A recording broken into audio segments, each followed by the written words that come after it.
I am, beyond a doubt, the last of the old timers. My name is Jack Crabb, and I am the sole white survivor of the Battle of Little Big Horn,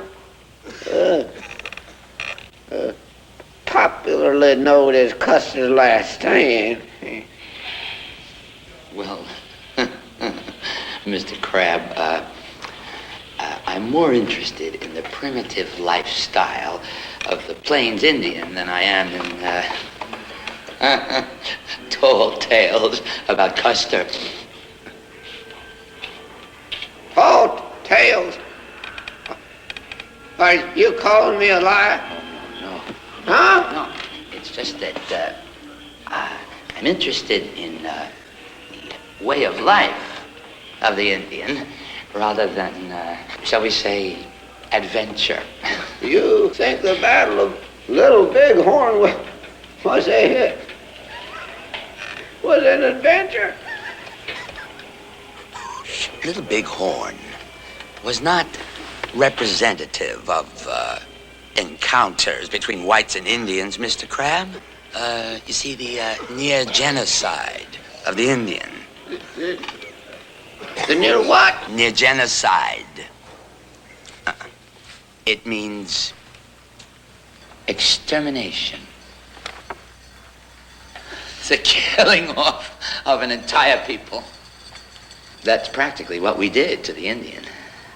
But of course, I wouldn't expect an old Indian fighter like you to agree with me. Turn that thing on. I beg your pardon? I said turn that thing on and shut up.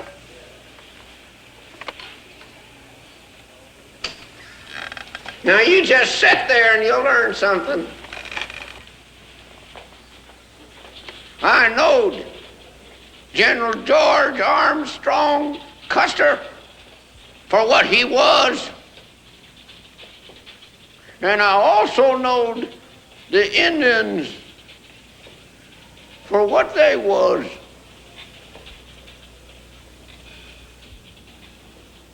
$111 years ago, when I was 10 years old,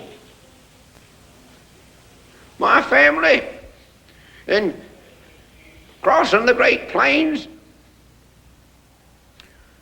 was wiped out by a band of wild Indians.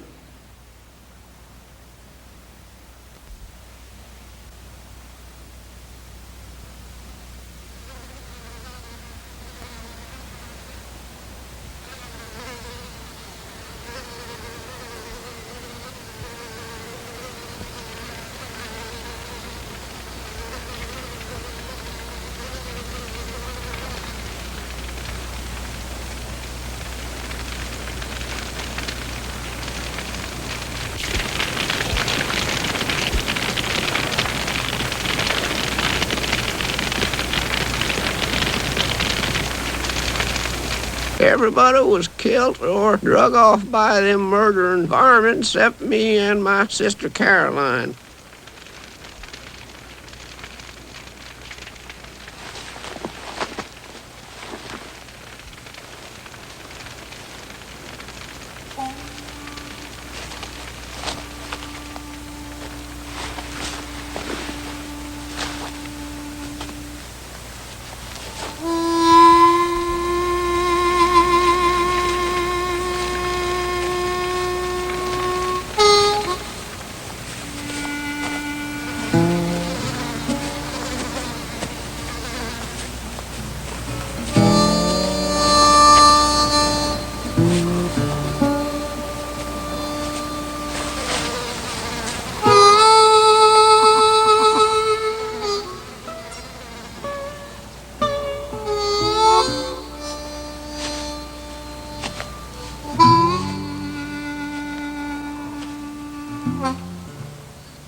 Goodbye, Caroline.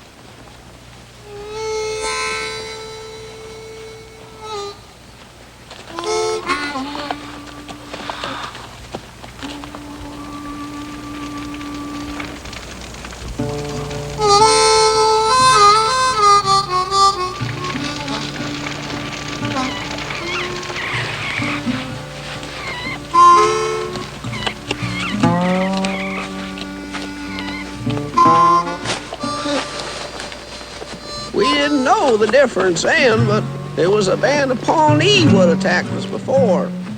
I ain't had no use for Pawnee ever since. But this one wasn't a Pawnee. He was a Cheyenne brave. I later got to know him well. His name was Shadow That Comes in Sight.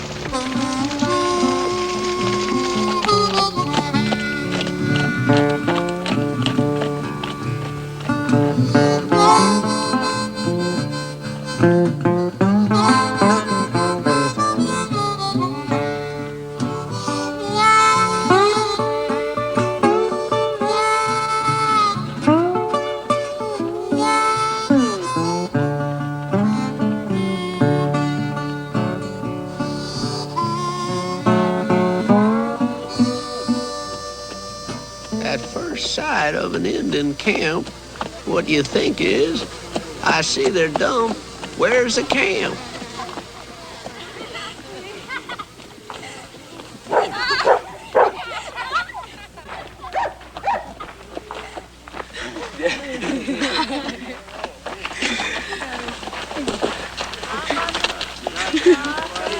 He brought us to their chief. His name was Old Lodgeskins, who later become my granddaddy.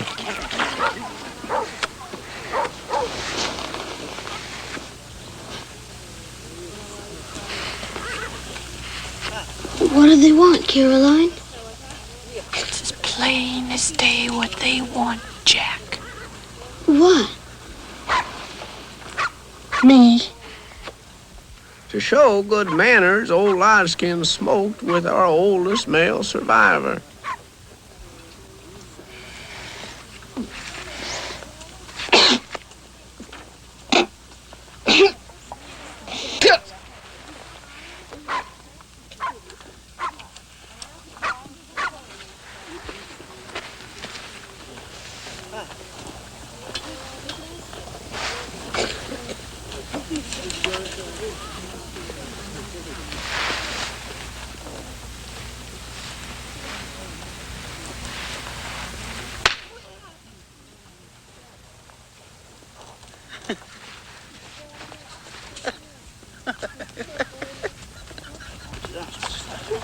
They didn't know I was a woman.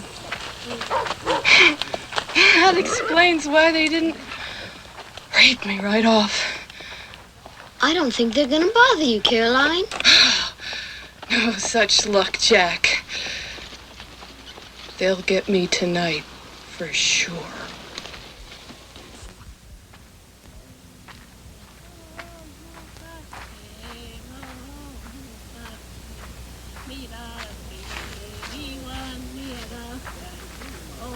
Poor Caroline never did have no luck with men.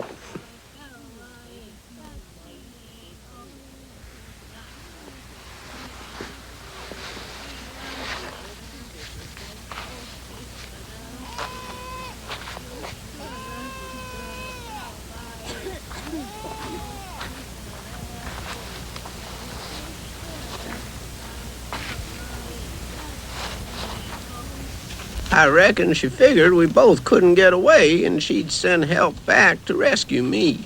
The next morning, I found myself in that Indian camp all alone.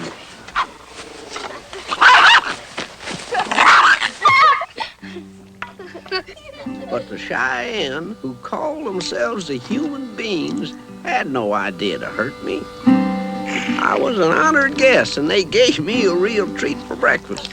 Boiled dog. Dog ain't bad, neither. Now, dog is greasy, I'll admit, but you'd be surprised how downright delicate the flavor is, especially when you're starving. You see, the human beings adopted me as one of their own. Shadow that comes in sight taught me the bow and arrow and how to stalk game. Burns red in the sun showed me how to protect my pale skin from sunburn. It's a little known fact that some Indians, like Burns Red, will sunburn their own selves.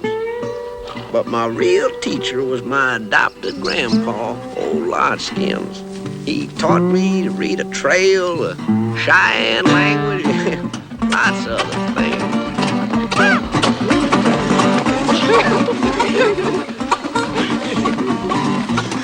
For a boy, it was a kind of paradise. I wasn't just playing Indian, I was living Indian.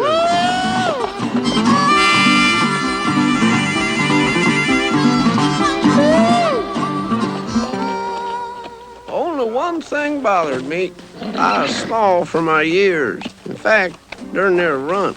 The Pawnees stole 7 of our ponies. There's gonna be a war party. But you can't go. You're too little and weak like a girl. Run away now or I'll kick you.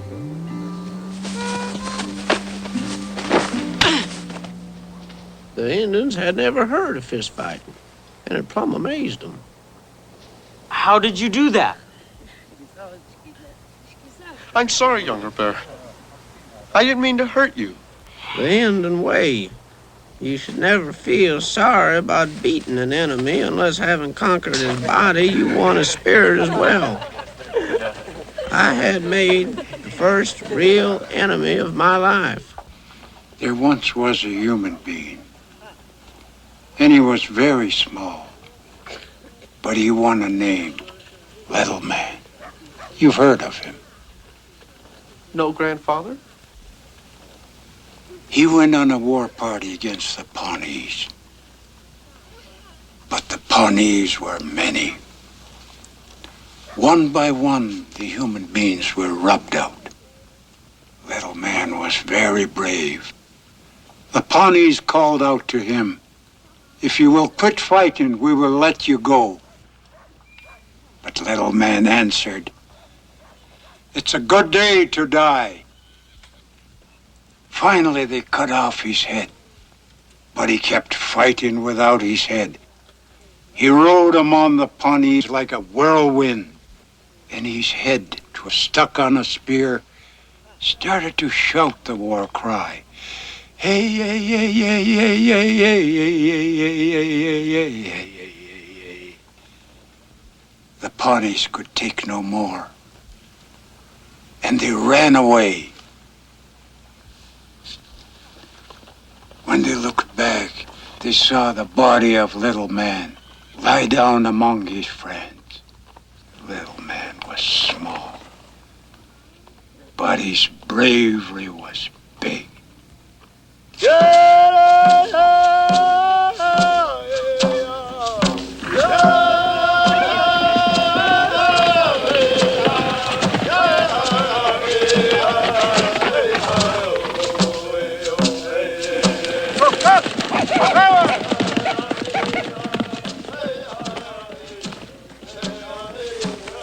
The human beings don't require a boy to be a warrior if he ain't got the temperament for it.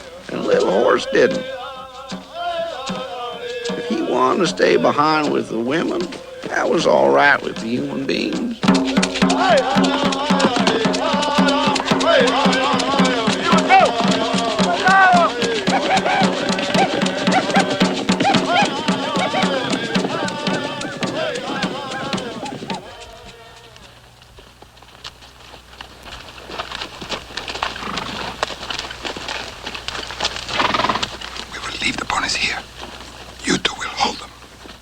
No, I don't want to stay here. I want to go to the Pawnee camp.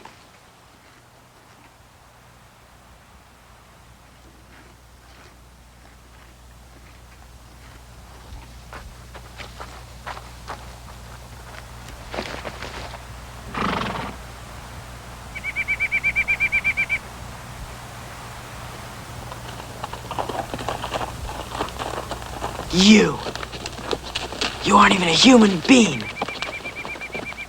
You're white. He didn't believe it himself. Younger Bear was just trying to hand me the worst possible insult.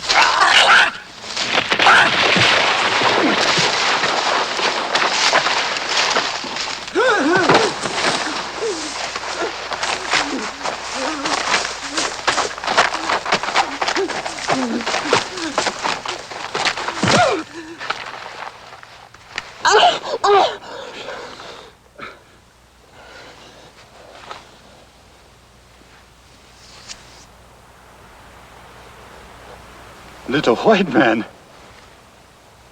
Fool poor Pawnee.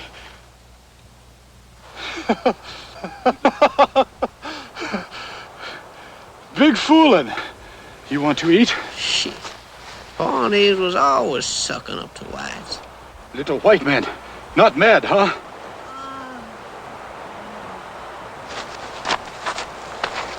See? Pawnee friend. See? Fix this bad engine for little white man.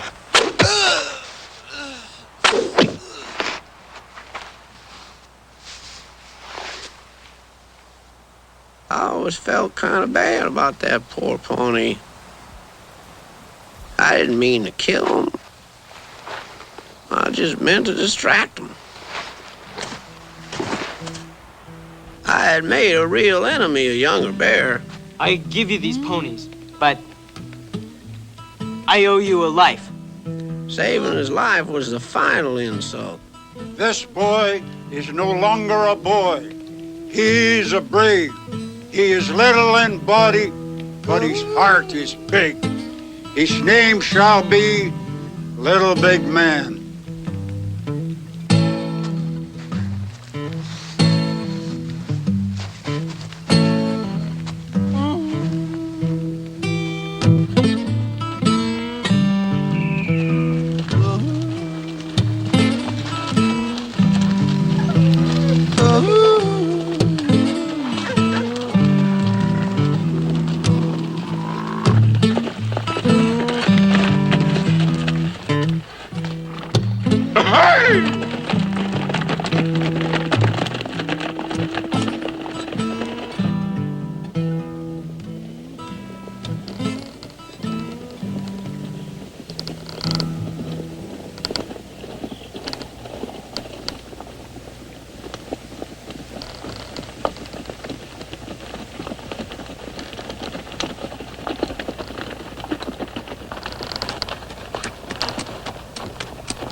I don't understand it, Grandfather.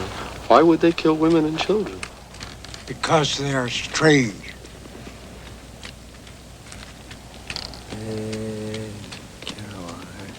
They do not seem to know where the center of the earth is.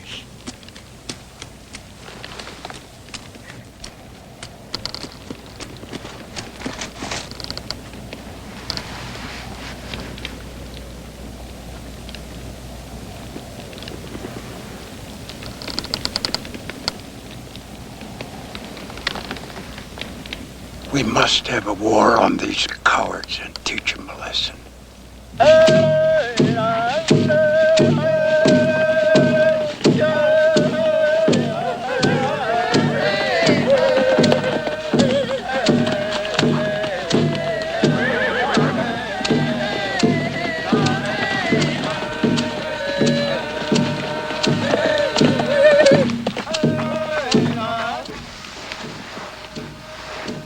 This will be the first time, my son, I face the whites as an enemy. I don't know whether you remember, before you became a human being, and as dear a son to me as those I made with Buffalo Walla Woman and the others. But I won't speak of that unfortunate time. I just want to say, if you believe riding against these white creatures is bad, you can stay out of the fight. No one will think the worse. Grandfather, I think it's a good day to die. My heart soars like a hawk.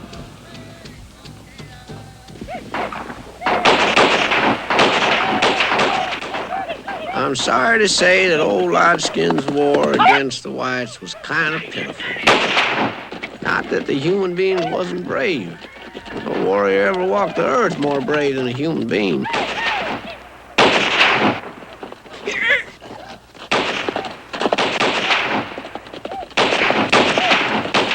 Old Lodgeskin's idea of war and the whites' idea of war were kind of different. Half our party didn't even use weapons. What they done was take coup, hit the enemy with a little stick, humiliate them. That was how the human beings taught a coward a lesson and won a war. Shut up! Let's get him! We gotta run it, boys! Get that black bastard!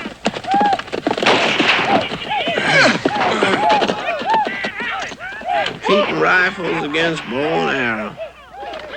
I never could understand how the white world could be so proud of winning with them kind of odds.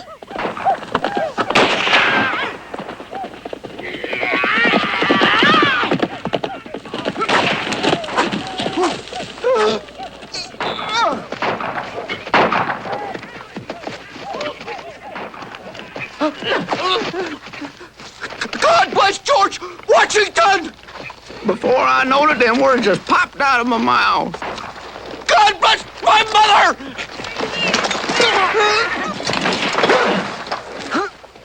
You murdering fool! Got to cut your throat to get it through your head. I'm a white man. White? Sure I'm white.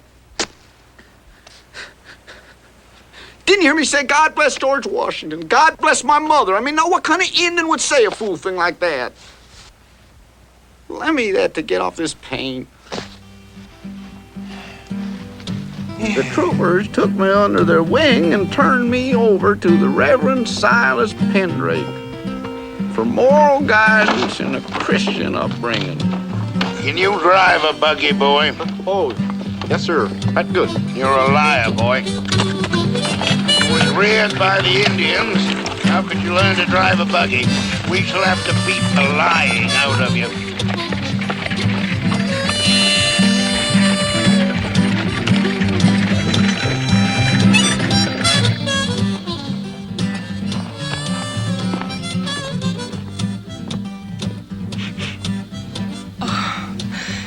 Dear Jack, welcome to your new home. Your travail is over, enfolded now as you are in Christian love. Well, boy, are you unable to converse? Huh. No, I'm glad to meet your daughter, sir. You are addressing my wife, boy. Poor boy, poor darling. Think of the years of suffering, deprivation, and hardship among those awful savages. The boy's deprivation, my dear, has been more spiritual than physical. The Indians know nothing of God and moral right. They eat human flesh, fornicate, adulterize, misoginize, and commune constantly with minions of the devil. It must be our task, nay, our Christian duty, to beat the misery The of... poor boy. Not while there's a breath left in my body. I could have kissed her. Well, I didn't mean beat him literally, my dear. I meant to beat him symbolically. Oh, boy. He hasn't even had a proper bath. His darling neck is so detect dirty. the odor of food. I shall wash this poor, dirty boy. Supper time. Silas, it is my Christian duty to give this boy an immediate, thorough bath. Take off your clothes, dear. Take my clothes off? Yes. All of them? Every stitch. But I shall avert my eyes at the necessary moment.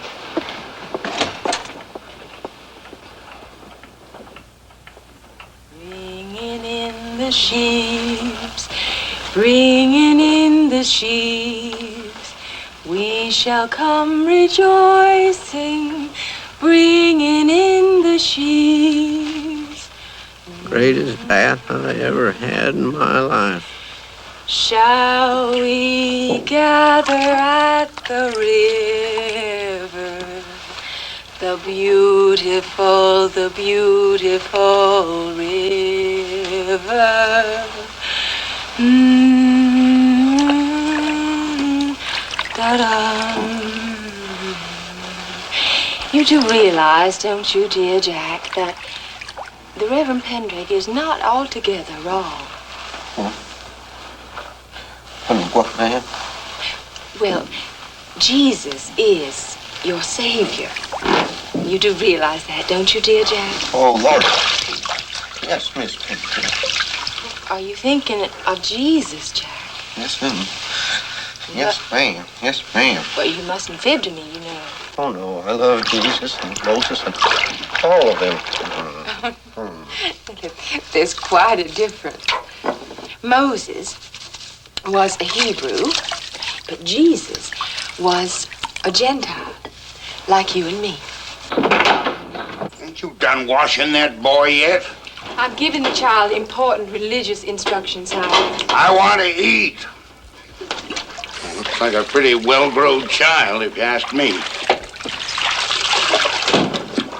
All right, now, dear, you stand up and let me dry you off.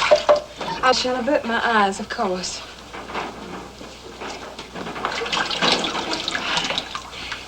Now, step out of the tub. And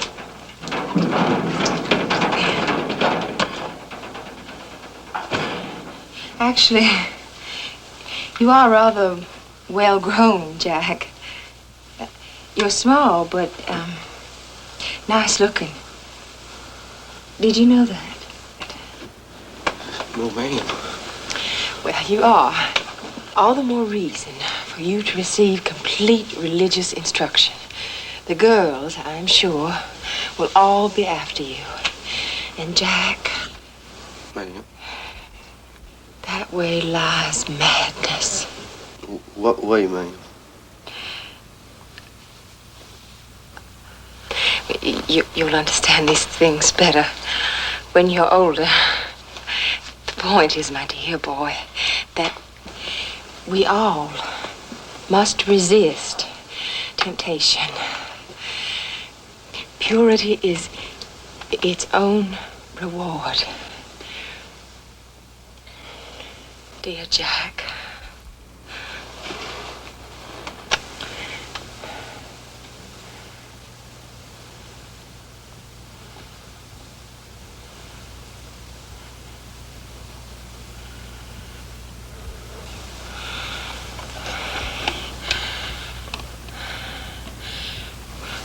Welcome to your new home. Now dress and come in to supper. I went to school and learned all over how to read and write and cipher.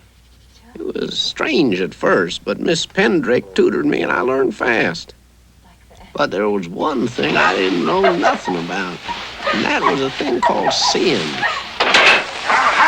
Touches the gates of hell, boy! The hand of God must smite the carcass of man! It's worth it, dear Jack. It's worth it 1,000,000 times over to be pure and good, to walk in the paths of righteousness. There's no happiness like it. Do you believe me, Jack? Do you believe me? Yes, ma'am, I sure do. So it was I entered my religion period. I was a great little hymn singer, and I wasn't fooling either. I'd been saved. I baptize you in the name of the Father, and the Son, and the Holy Spirit. Oh, Lord, look down upon this poor boy who lived among the heathen, and cleanse him of the corruption of their foul and pagan ways, and make him white again as the snow. Let him be reborn and repurified in thy name. I baptize you in the name of the Father, and the Son, and the Holy Spirit. Amen. Miss Pendrake was right about temptation. I wasn't having nothing to do with them Jezebels. I told her all about my triumph over temptation, and we read the Bible for about an hour to celebrate. As the weeks went by, I fell more and more in love with Miss Pendrake. Spiritually, of course. Well, I shall be off for my Wednesday shopping. Boy's doing so poor these days. Why don't you take him along and air him? He'd be bored with the shopping. Oh, I wouldn't, ma'am.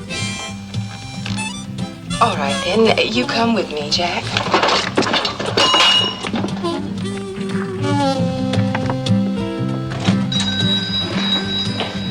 morning, Mr. Kane. This is Jack, my adopted son. What's your pleasure, ma'am? Well, let's see.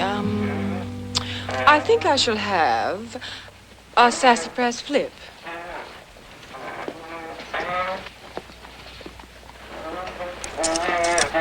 How about you, Buster? Huh? Oh, yeah, I'll have the same.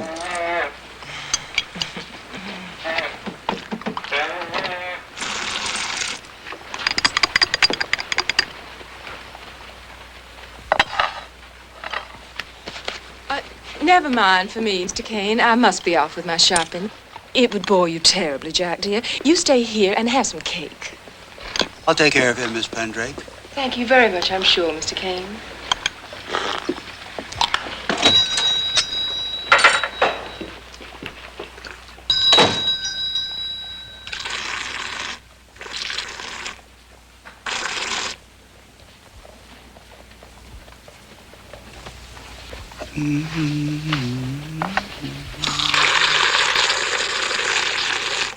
That soda shop was something, especially that elephant head spigot. I was playing with it and enjoying myself, then all of a sudden, an awful feeling run through me. Where had that fella gone to?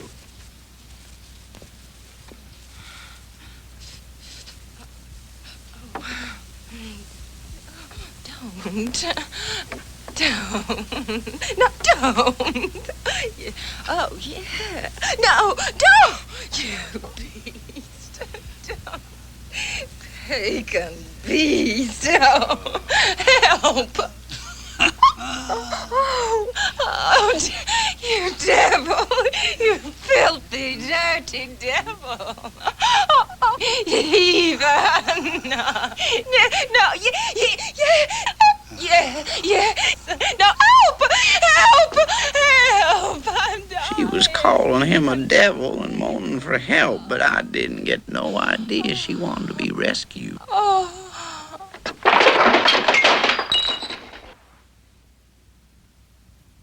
That was the end of my religion period. I ain't sung a hymn in 104 years. After starving a while, I took up with a swindler named of Allardyce T. Merriweather. After Miss Pendrake, his honesty was downright refreshing.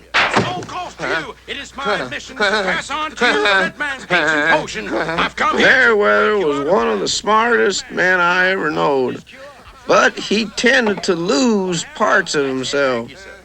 When I joined him, his left hand and his left ear were already gone. You might be able to see a miracle, one I have witnessed many times before. The power of this elixir has been proven to reverse mental ills, and so with the Lord's blessing, I offer It'll cure your sores. During my years with Merriweather, he lost an eye as a result of a fifth ace dropping out of his sleeve in a poker game. It didn't faze him, though. Deception was his life's blood, even if it caused him to get whittled down kind of gradual like. You're improving, Jack. You just can't seem to get rid of that streak of honesty in you. The one that ruined you was that damned Indian, old Titi. You mean old Lodgeskin? He gave you a vision of moral order in the universe, and there isn't any. Those stars twinkle in a void, dear boy, and the two-legged creature schemes and dreams beneath them, all in vain. All in vain, Jack. Did you hear anything? Listen to me. Two-legged creature will believe anything. And the more preposterous, the better. Whales speak French at the bottom of the sea. The horses of Arabia have silver wings. Pygmies mate with elephants in darkest Africa. I have sold all those propositions.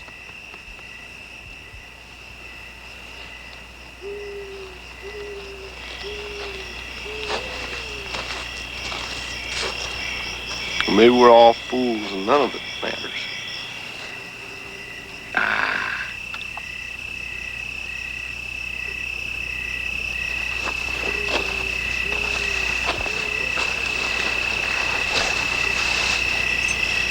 You stay with Allardyce, Merriweather. And you wear silk. But I don't know as I want to wear silk. My dear boy, what else can a man of parts wear than silk? Tar and feathers, I reckon. All right. Sit right there. Don't make no moves, unless you want a little daylight in your liver. What, may I ask, brings you out into the wilds at this hour, sir? Are them the ones? That's them. I've seen this young'un somewhere before. I've never been in this country. You look mighty familiar, bub. Oh! What you got in there? Lie? Well, sir, now you can hardly expect me to reveal its constituents. Sir, please, you're wasting precious medicine. 7 folks are half dead because of this precious medicine. What's in it? Well, nothing harmful, I assure you. What? Mostly water. Whiskey, a little pepper, oil of cloves, ginger root.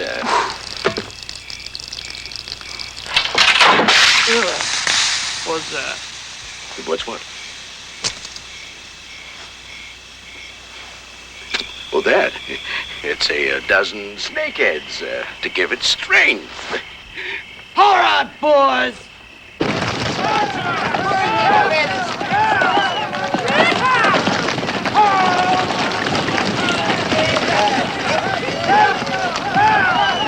Got caught, Jack, that's all. Life contains a particle of risk. Mr. Merriweather, you don't know when you're licked. Licked? I'm not licked. I'm tarred and feathered, that's all. All right, boys. I reckon they've been rode enough.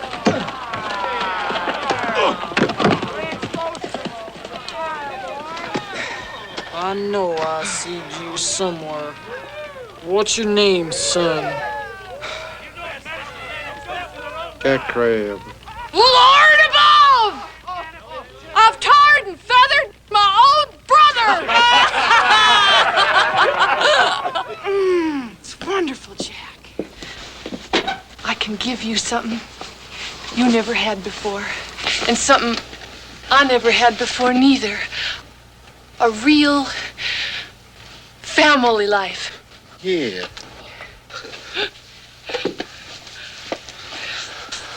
You are back in the bosom of your family, Jack.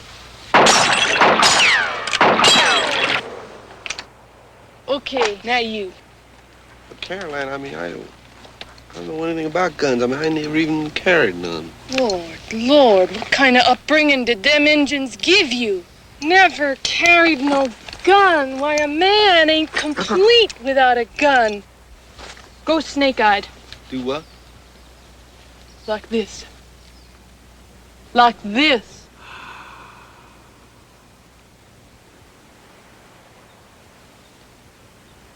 All right. Now, draw and shoot that bottle before you touch the gun. Now, Caroline, how can I draw and shoot the gun before I touch it? Concentration. Try it.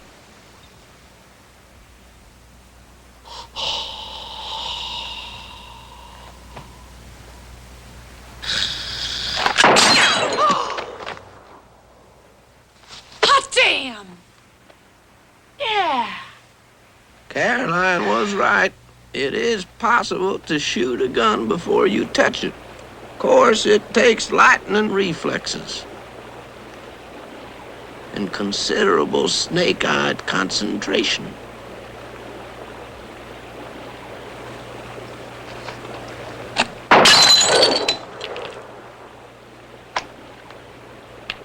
Throw up 3. Why, Hickok himself can't hit 3. Throw up 3.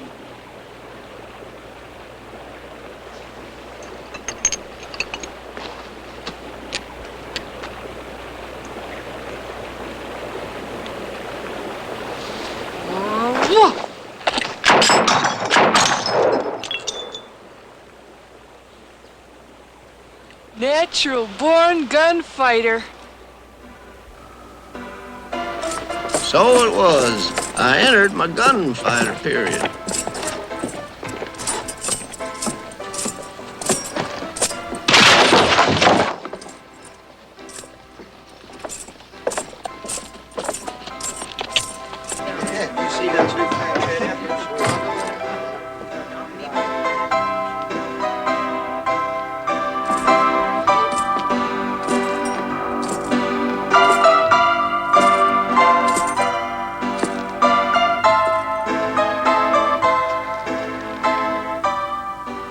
You're crowding me. Oh, kid. I didn't see. I'm sorry. It's stupid of me to take up all the room. I just talking. Set me up with a soda pop. Yes, sir. Right away, kid. The Soda Pop Kid. That's what they called me. Soda pop he wants.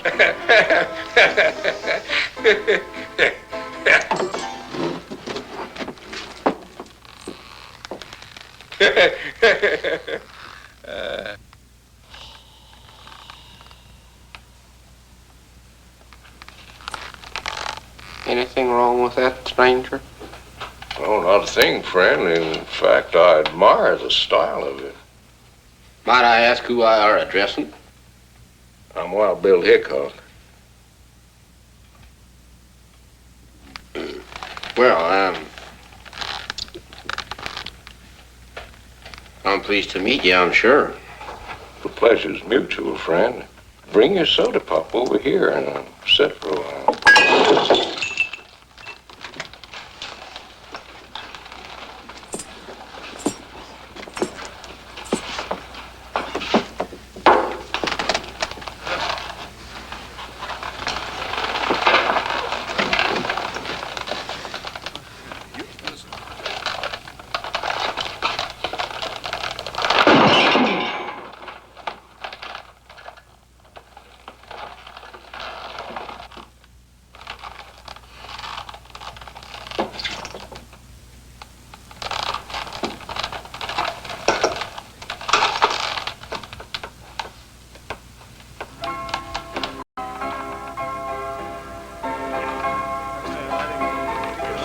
I can break 3 bottles, throw it in the air.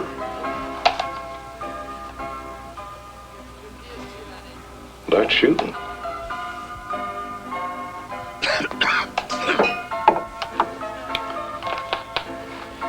How many men have you gunned down?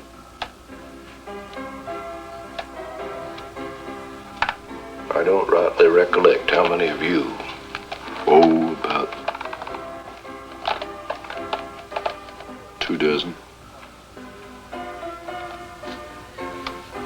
That a fact? No, it wasn't a fact at all. During my gunfighter period, I was an awful liar. I wouldn't estimate your total that high. No offense intended, old horse, but you don't have the look of murder in your eye. Like, for example, that buzzard over there. Him? He's just a common drunk.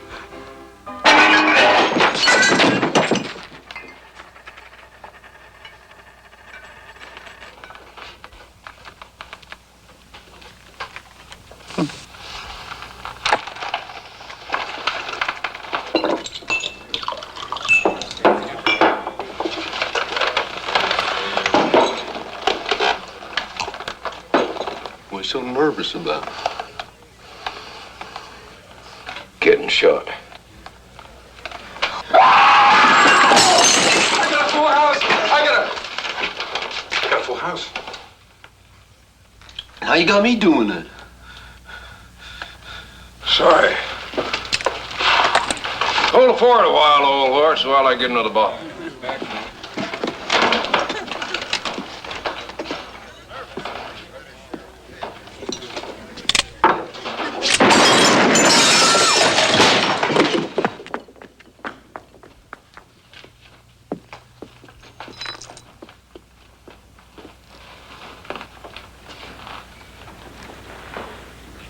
Did you know the man, Bill? Never saw the gent before. Mr. Hickok, that man is really dead. Got him through the lungs and heart, both.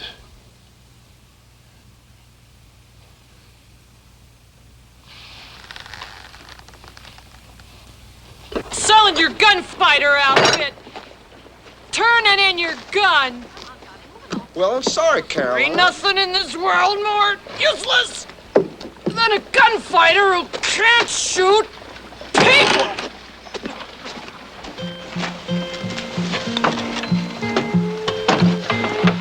Men.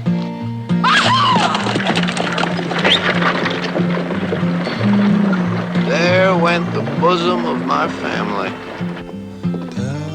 Having tried religion, snake oil business, and gunfighting without no great amount of success, I took me a partner, become a respectable storekeeper, and married Olga, a Swedish girl who couldn't hardly speak no English. Preserve the moment. Yes.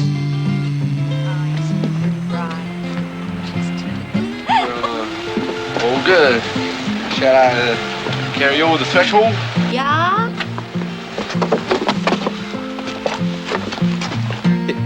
It's a custom. Yeah?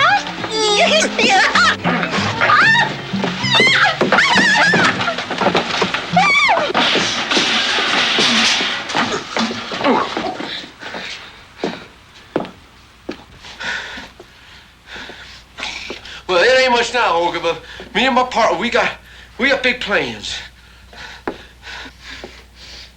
Free enterprise and an honest sweat. Yeah? Yeah?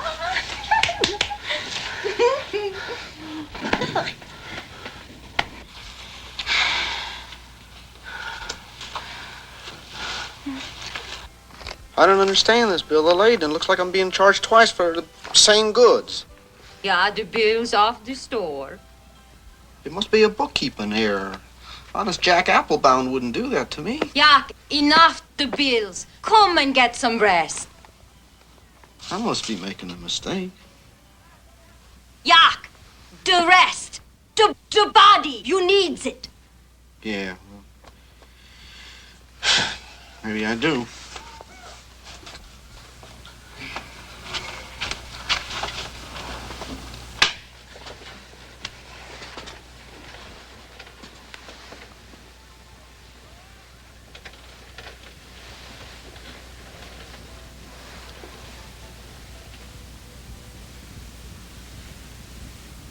Rest.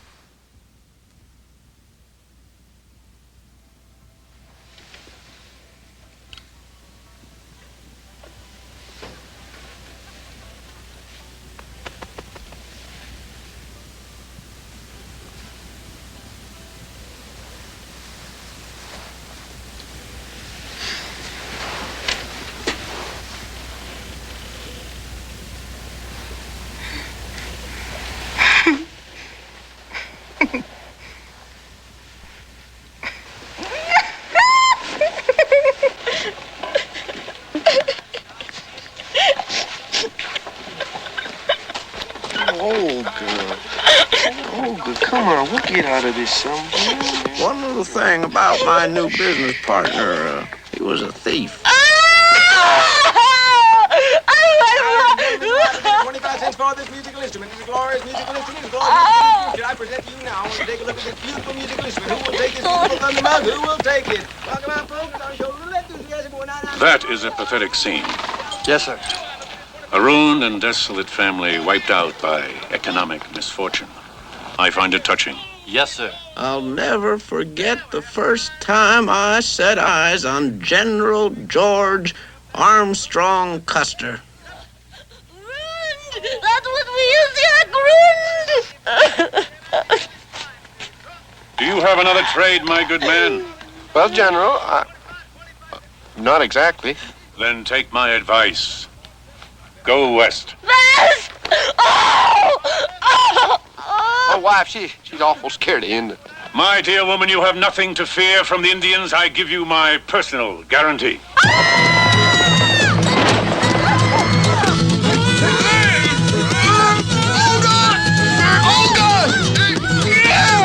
Hit him! Sorry, brother.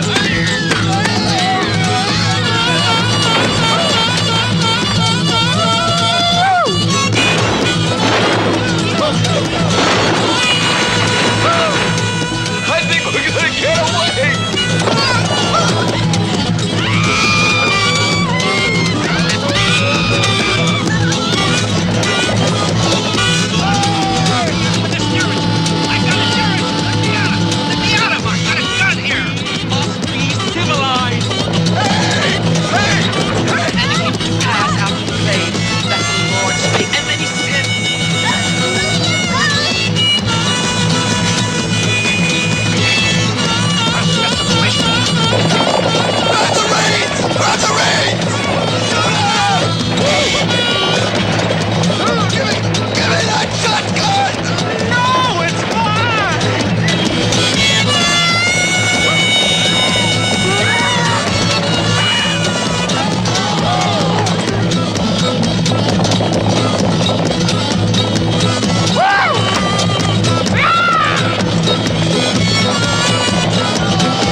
Oh, God!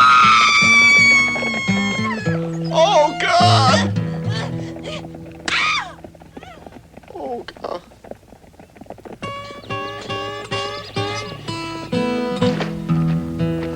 I covered most of 3 states and hundreds of square miles looking for Olga with no luck at all. Hey, Crab! Whiskey. Crab! Whiskey. Whiskey. For a drink of whiskey, they'll give you one of their squaws. Sure save you a lot of licking.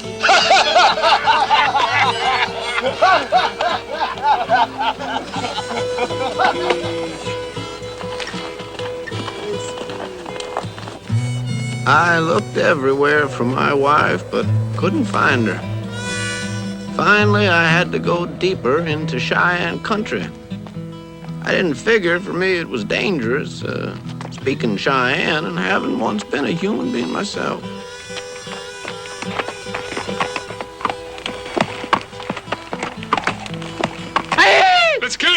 I didn't steal your father's ponies, brother. Why do you keep calling me brother? I want you to stop doing that. I am not your brother. I am a human being. I suppose you will say you have never heard of Little Big Man. Little Big Man was my brother. But you're not him. He fought beside me in battle and was killed after rubbing out many bluecoats. Did you see the body? No, he turned into a swallow and flew away. Let's game and go home. Shadow! You were shot there. I picked you up and put you on a pony. I saved you. Dirt on the nose. Do you still have the black pony I gave you up at the Powder River? No, the Pawnee stole him when we camped at the Old Women Butte 5 snows ago.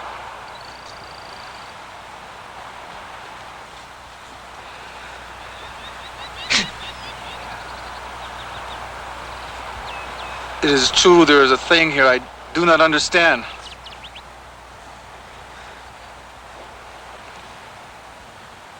There is a pain between my ears.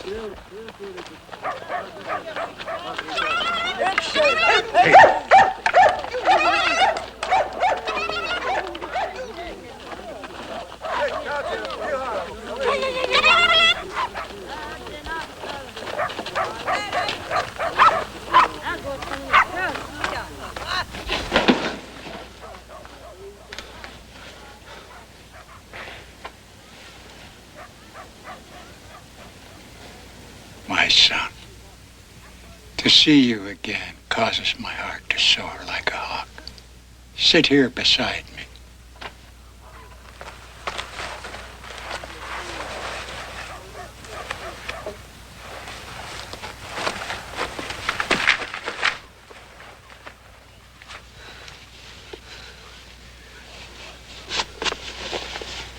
Grandfather, I brought you this present. Is this the hat I used to own? Except grown softer of skin and fatter? No, Grandfather, it's another.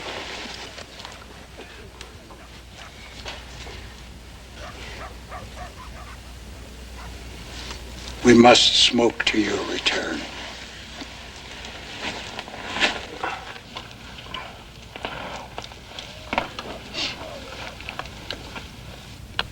I saw you in a dream.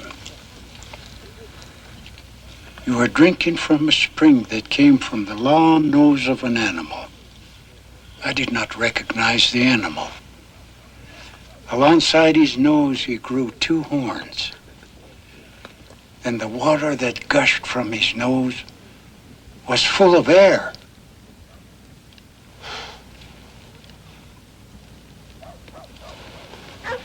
I can't explain it, but he was talking about that elephant head spigot in the soda shop. And this wasn't the only time old Lodgskins had dreams.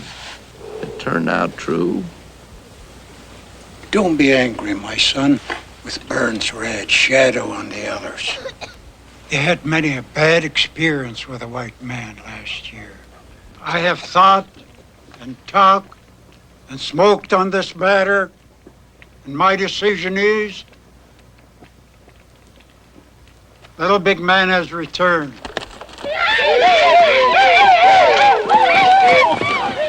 It was quite a homecoming. Little Big Man. It was Little Horse, the boy who didn't want to fight the Pawnee.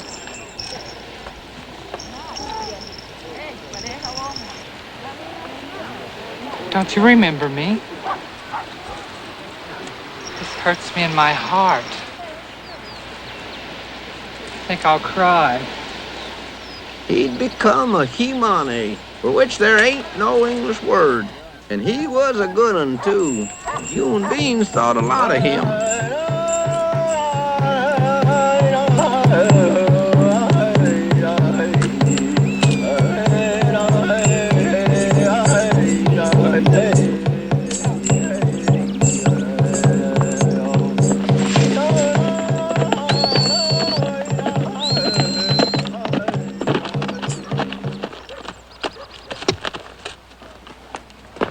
Hello, younger bear. Goodbye. It was a boy whose life I'd saved, to his mortal embarrassment. Did you catch rabbits on your hunting trip? No. Then don't give the rabbits you didn't catch to Buffalo Wallow Woman. You see, Younger Bear had become a contrary, the most dangerous of all Cheyenne warriors because the way they live drives them half crazy. Except for battle, a contrary does everything backwards. He says goodbye when he means hello, yes when he means no, walks through bushes instead of on trails, and washes with dirt and dries with water and so forth. I thought you were dead. Why have you come back? When nobody wants to see you? You mustn't speak to little big man like that. You owe him a life. I'm glad I said it. Hello. That was supposed to mean he was sorry he said it goodbye. But that warrior wasn't sorry. He hated me still. Grandfather, I have a white wife. You do? That's interesting. Does she cook and does she work hard? Oh, yes, Grandfather. It surprises me. Does she show pleasant enthusiasm when you mount her? Well, sure, Grandfather. That surprises me even more. I tried one of them once, but she didn't show any enthusiasm at all.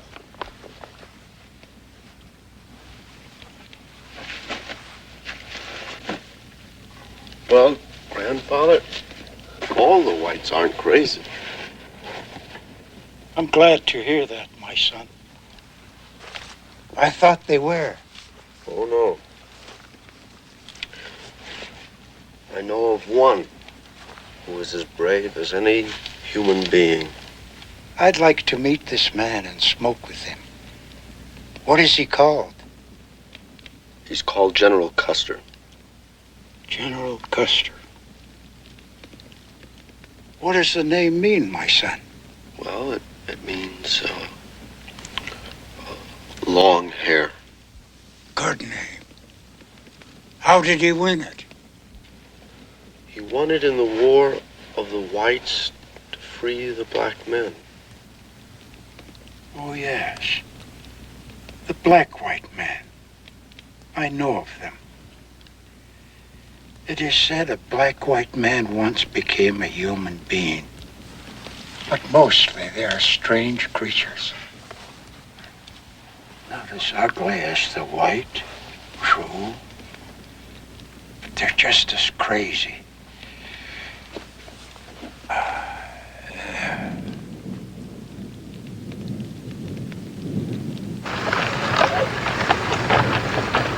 Don't worry, my son.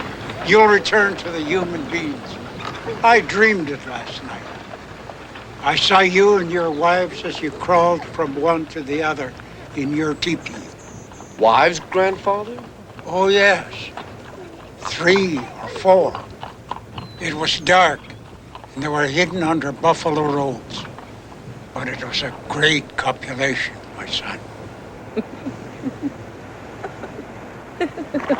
Grandfather, the human beings only take one wife.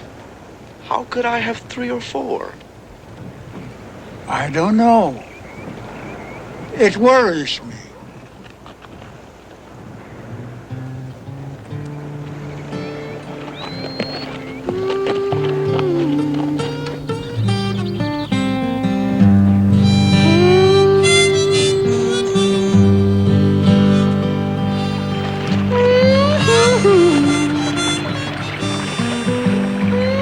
I was sure I'd never see him again. Sir, I expect being a scout is the best way for me to find my wife, General. She was captured by the Cheyenne Dudar going west, just like you advised. I advised? That's impossible. I've never set eyes on you before. Oh, I wouldn't figure you'd remember me, sir. Furthermore, you don't look like a scout to me. Not a bit. A scout has a certain appearance. Kit Carson, for example. But you don't have it. You look like a mule skinner. Well, I don't know anything about mules. It's a remarkable thing, but I can tell the occupation of a man merely by looking at him. Notice the bandy legs, strong arms. This man has spent years with mules. Isn't that correct? Well, Yes, sir. Hire the mule, Skinner! Yes, sir.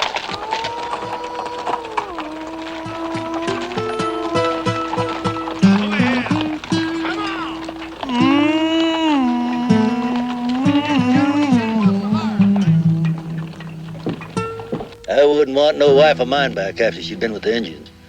Kindest thing, a bullet in the brain. Well, I don't agree.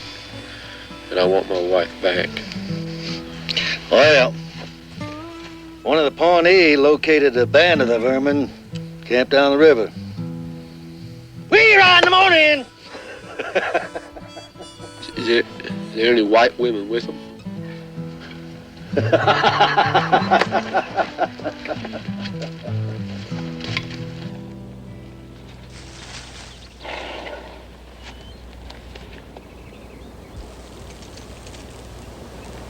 Now, my advice to you is to get yourself a little revenge on them bucks. All right. Spare the females and children if possible. Let's go.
Discouraging. It wasn't the Indians trying to kill me for a white. It was the whites trying to kill me for an Indian.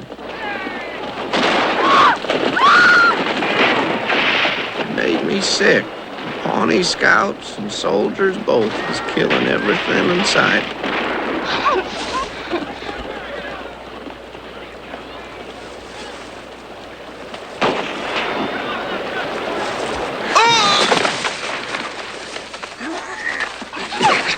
Shadow!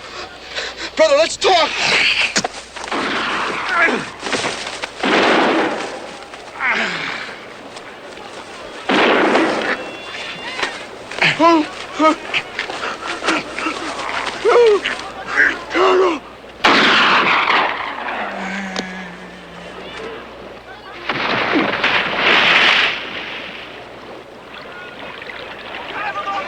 You'll be took care of later.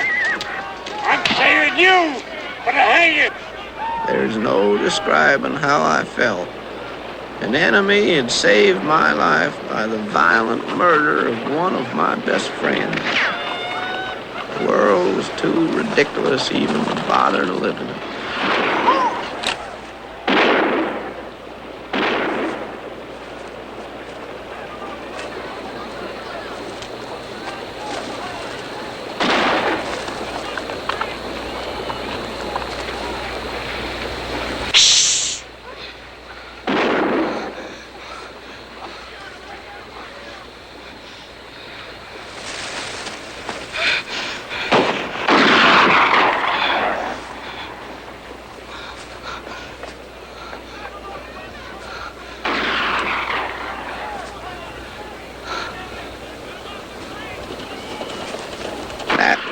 my shadow was there, and that was why he'd fought so hard. I sat there and watched that baby come into this world. Except for her breathing, that woman never made a sound. If woman she was, she didn't look more than a girl.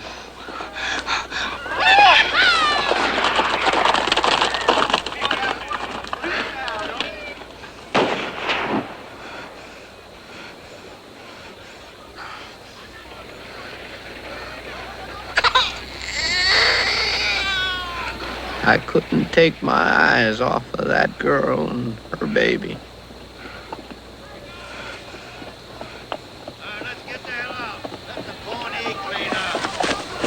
Bugler, assemble our troop.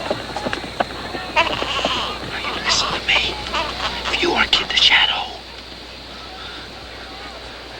then you know, little big man, I was a friend of the human beings until they stole my wife.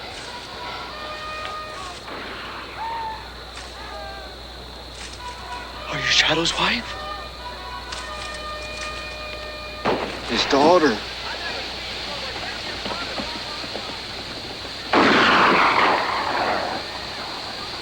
Where's your husband? Killed.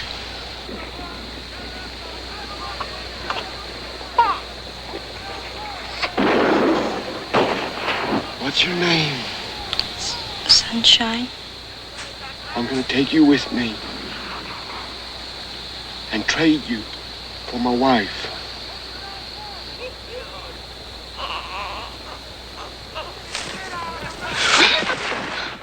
Near them bushes, younger.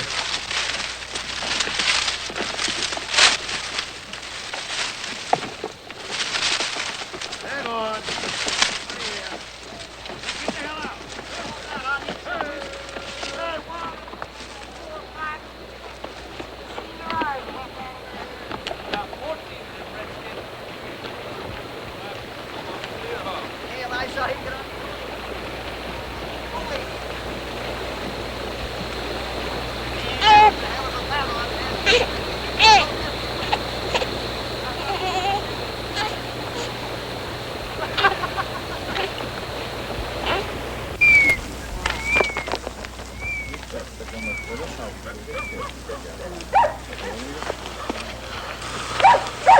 Wait here, woman.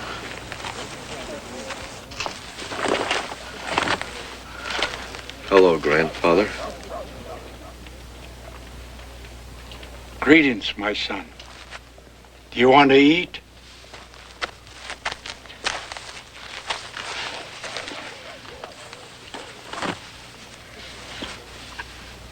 Grandfather?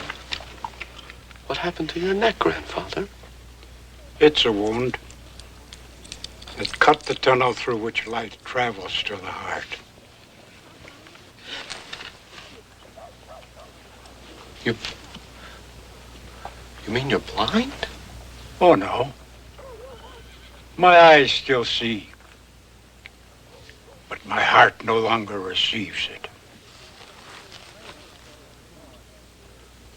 How did it happen? White man.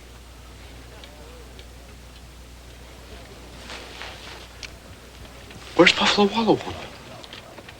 Rubbed out. And White Elk woman, too. And Dirt on the Nose. And High Wolf.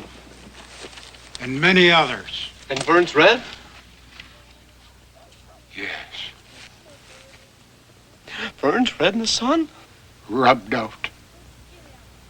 His wife. His children. And many more. Do you hate them? Do you hate the white man now?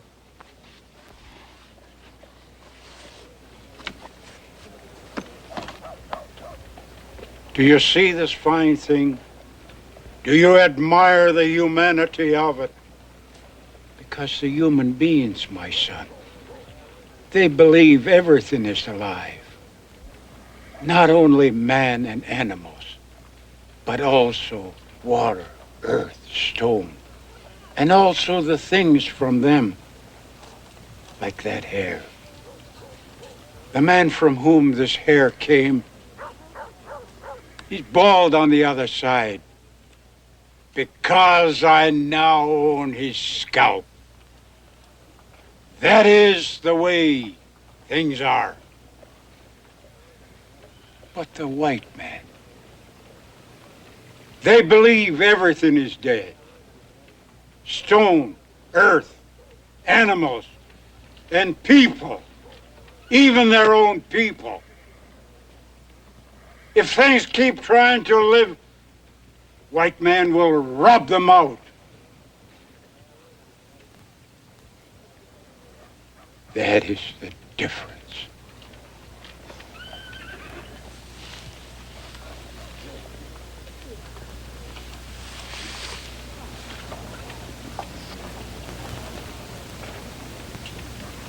You will stay with us, my son.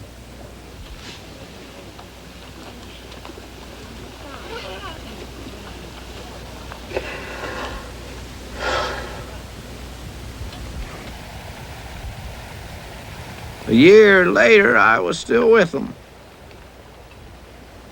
After wandering all over in constant danger of being killed by white settlers or white soldiers, we come to a place known as the Indian Nations. It was a tract of land by the Washita River that had been given forever to the Indians by the Congress and the President of the United States. We was safe there. This was Indian land. As long as grass grow and wind blow and the sky is blue.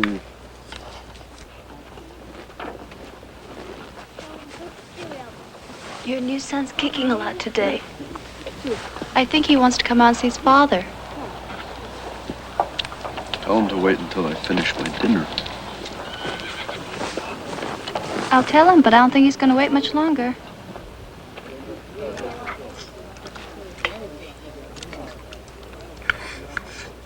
It's a good thing I have a strong, brave husband who brings in so much game and food. My strong husband brings in much more than we need.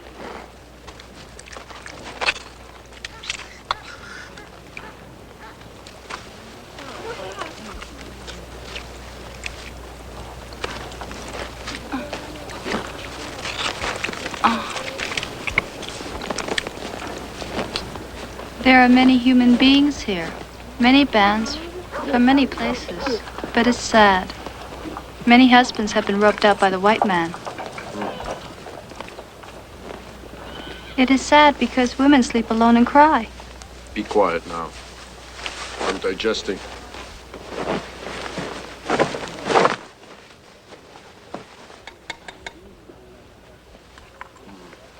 Yes, but I think my sisters are here. Your what? My sisters. Digging Bear, Little Elk, and Corn Woman. I think they're here. What do you mean you think they're here? I believe they are. You bring in much more food than we need. It is very sad. They have no husbands and they cry. Well, that's too bad. I'm sorry. Digging Bear had a baby and lost it. And so did Corn Woman. But Little Elk had no baby at all. All right, what do you want me to do about it? I knew you'd understand.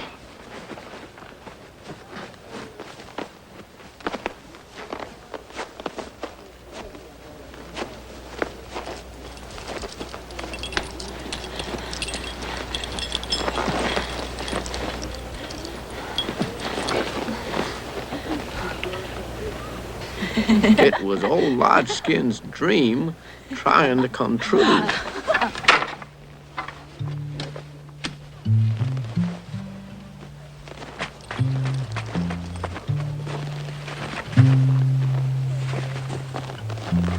I was determined to stay out of them buffalo robes. 3 young and healthy women with no man for who knows how long. The very idea kind of shrunk me like a spider on a hot stove. Why, it's little big man. Oh, little big man. Younger bear! It's little big man! He's not a contrary anymore. He has a wife. She's plump, she works hard, but she henpecks him. Just when I think you're dead and the buzzards have eaten you, you always come back. Yes, and I always will till you pay me the life you owe me. I've heard you.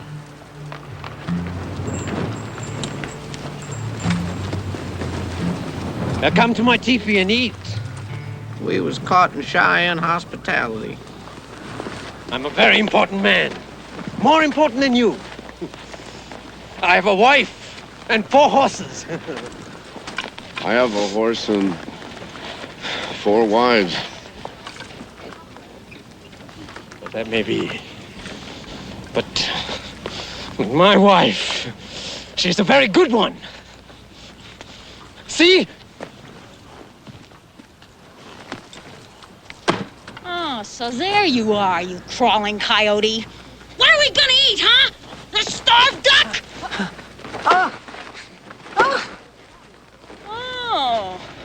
Oh, who's the foolish beggar you brought to steal what little food we have? Clean it! Clean it! No! It was Olga. I'd found her at last. One duck. Olga never did learn much English, but she sure in hell had learned Cheyenne. I just don't understand it. Usually this woman is gentle as a dove.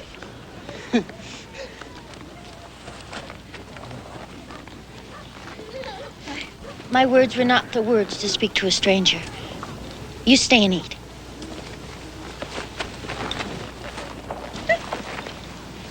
You see what a good wife she is? It's because I'm a wonderful lover. Go in my teepee. She will cook this duck for you. That's all right. I'm not hungry. You humiliated him again. Goodbye, younger bear.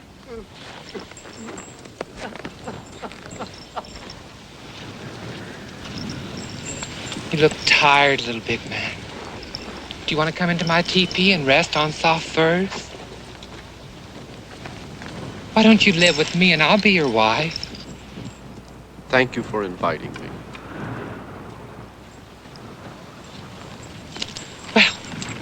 Got to fix my hair to sing tonight. Goodbye, little big man. Goodbye, little horse. And so I finally found Olga.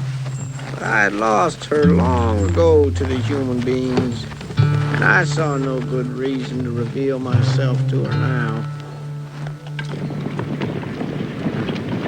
Grandfather! Why have you moved your teepee so far from our band? Ponies are trying to tell me something.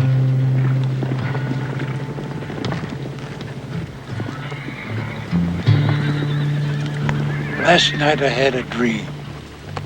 The ponies were dying. I heard them scream. I'd learned to respect old Oddskin's dreams, but for once we were in a safe place given to us by treaty.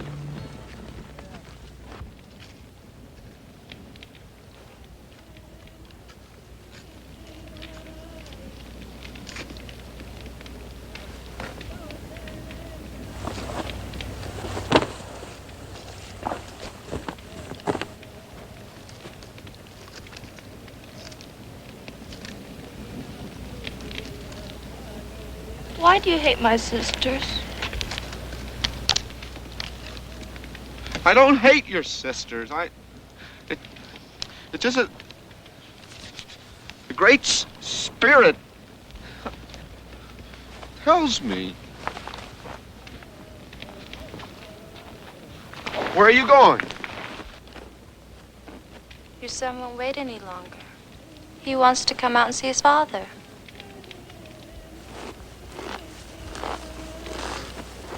Sunshine, Indian style, was going off to have her baby. As I watched her walk away, it come over me that the Great Spirit wanted me to go in that teepee.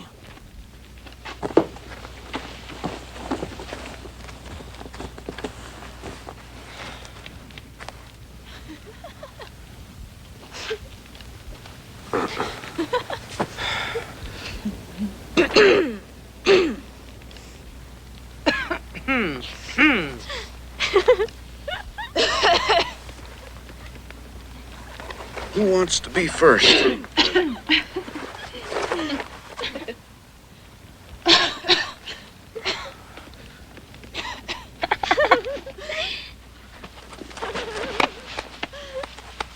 is this here? It's me. Well, I guess you'll do as well as any. I figured she was the littlest one and it would be easy. But Lord help us, them young girls is deadly. However, the Great Spirit was with me, and I survived. Only thing was, just as I was about to drift off real peaceful,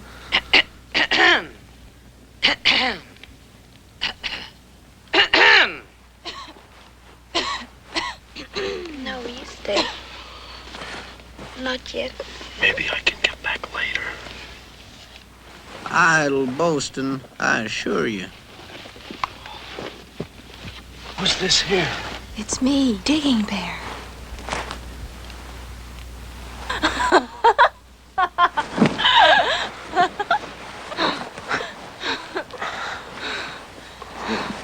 Well, she wasn't called Digging Bear for nothing, I can tell you that.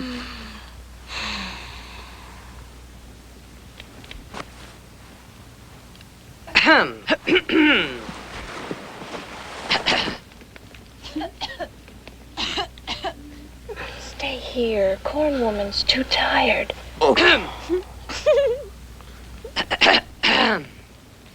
She don't sound tired to me. That's not her. That's Little Elk. That's both of them. Little Elk, you go on to sleep. You too. Digging Bear.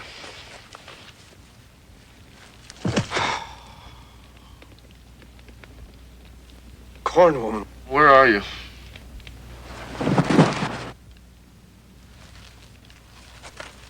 I was lucky I come across her last.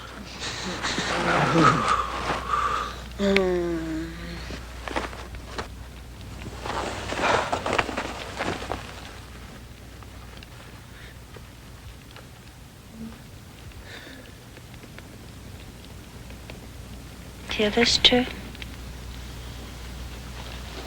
Yes.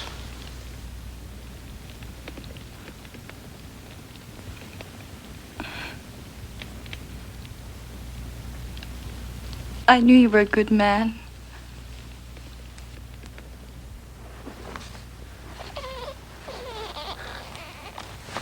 Here's your new son.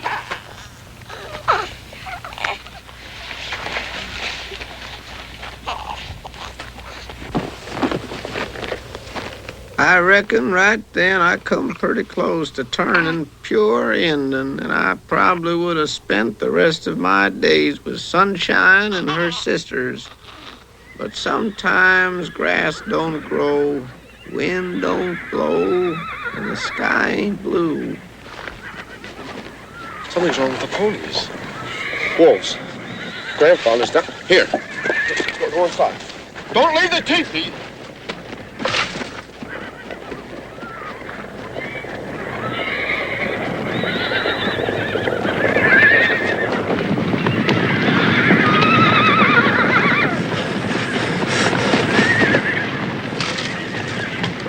Grandfather, what's wrong with the ponies? Don't you hear that, my son?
why I didn't see them in my dream. Sunshine! Sunshine!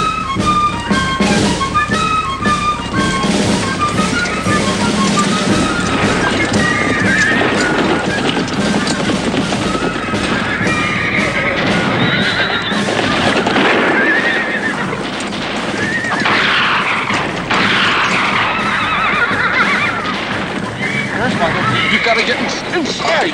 Why bother, son? It's a good day to die.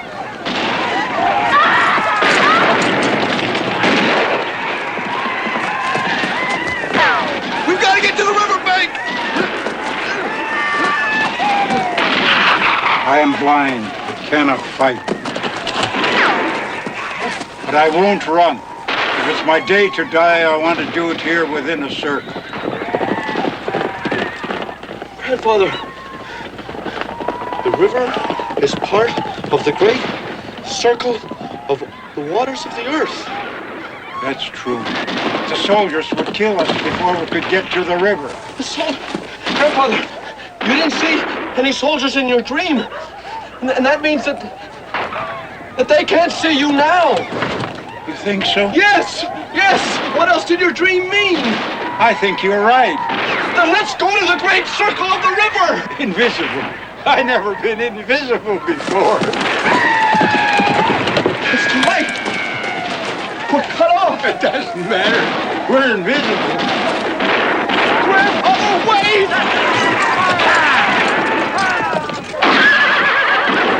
Grandfather!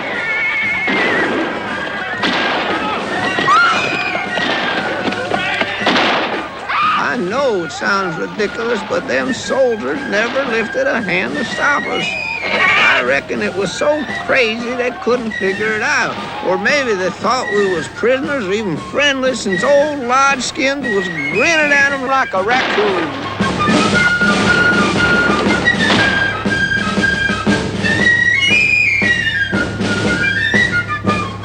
Or maybe we really was invisible. All I knowed is we walked right through 'em to the river.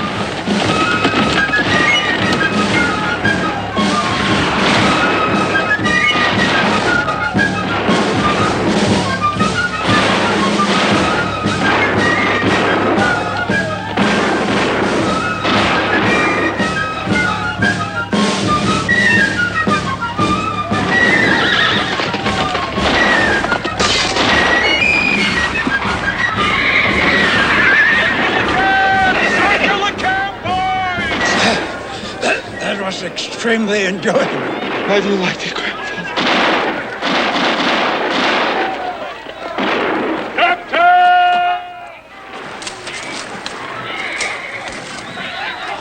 Captain, shoot the Indian ponies. I beg your pardon, sir? That is my decision. I shall shoot the ponies. But, sir... Do it! Yes, sir. Young man, your self-righteous piety is commencing to annoy me. But I didn't say anything, sir. You think it's shocking to shoot a few ponies? Well, let me tell you, the women are far more important than the ponies. The point is, they breed like rats. However, Lieutenant, this is a legal action. And the men are under strict orders not to shoot the women. Unless, of course, they refuse to surrender. Isn't that correct? Yes, sir. Yes, sir.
going, soldier? Message for the general. Wait a minute. What's that on your face? Oh, mud, sir. That's not mud, that's Indian paint. Oh. And that's an Indian knife. What's your company? What, my company, sir? Yes, and the name of your commanding officer. What's the trouble, Captain? I think we've got a renegade, General. He's wearing Indian paint and he doesn't know his commanding officer or his company. Take him away and hang him. General! General, don't you remember me? I'm Jack Crab, the mule skinner. Mule Skinner? Yes, sir! I applied for a job as scout, but you can tell my true occupation just by looking at me. Yes. Yes, I believe I do remember that. How did you become a renegade? General, I ain't no renegade. I was captured by the Cheyenne, held prisoner. Why, they took cactus thorns and stuck them in me. But I just laughed and begged them to keep on doing it. You laughed. I laughed my head off, otherwise I wouldn't be here.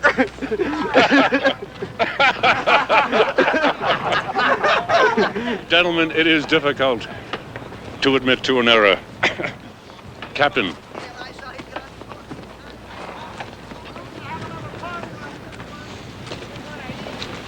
Captain, your summary judgment was wholly mistaken. Now, aren't you glad I saw fit to question this man more closely? Yes, sir. Please be more careful in the future, Captain.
I'll take the tea now, Corporal. Yes, sir.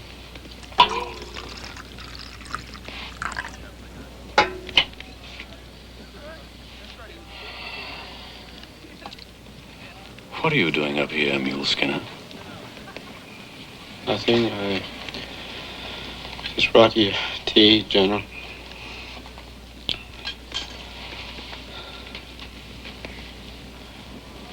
And I wanted to thank you again for sparing my life.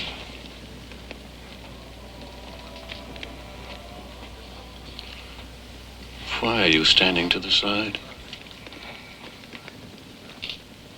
Turn this way.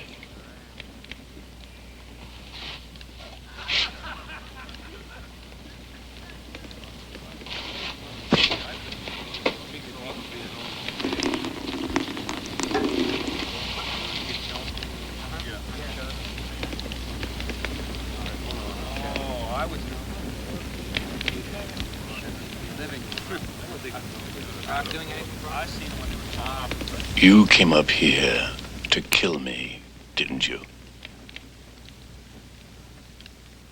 And you lost your nerve.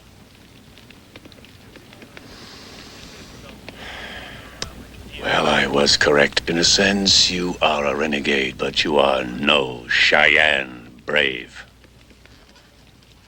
Custer was right. I was a total failure as an Indian. Do I hang you? I think not. Get out of here. You're not going to hang me. Your miserable life is not worth a reversal of a Custer decision.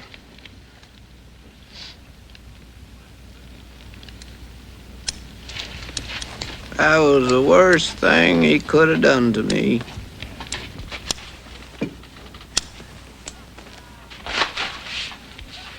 There wasn't nothing left of my self-respect at all.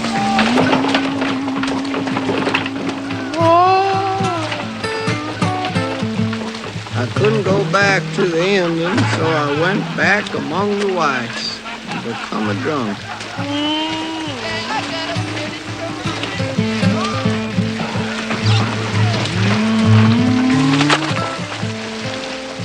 Oh, you're a sad sight, horse. You should have stuck to sody pop.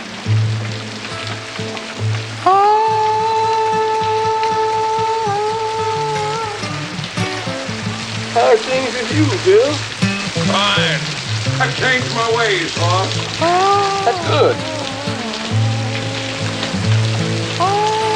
Say, Bill, I need a drink worse than the breath of life itself. Here's $20. Oh! Get gloriously drunk. But first, go across the street to the barber and have yourself a bath and buy some clothes and come see me in the saloon. One thing I do know, horse, any damn fool can drink himself to death.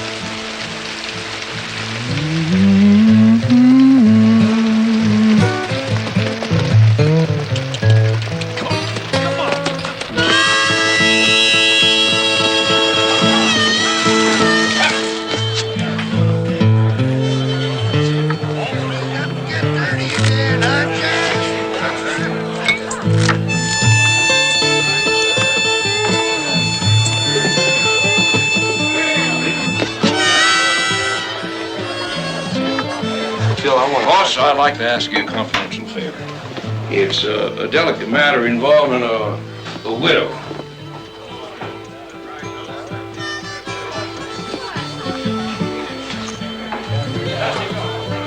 She needs a train ticket out of town. You give her this. Sure, Bill. See, my new beautiful wife is violently jealous, and this widow, oh, she's quite a widow. I think I know what you mean, Bill. Her name was Lulu Kane. Right now, Bill. Good.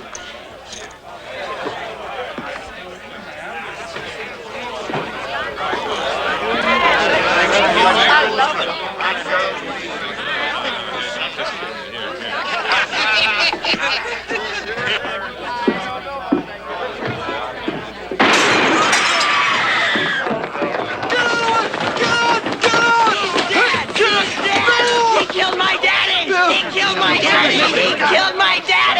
He never gonna shoot nobody again. Took me 7 years to get him, but I got him.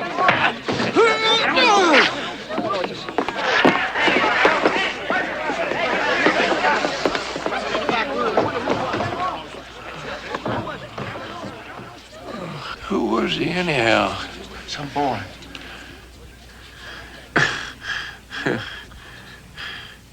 Horse. You know that matter we discussed? The widow? Yes, Bill. Don't tell my wife. That'd really get me in trouble.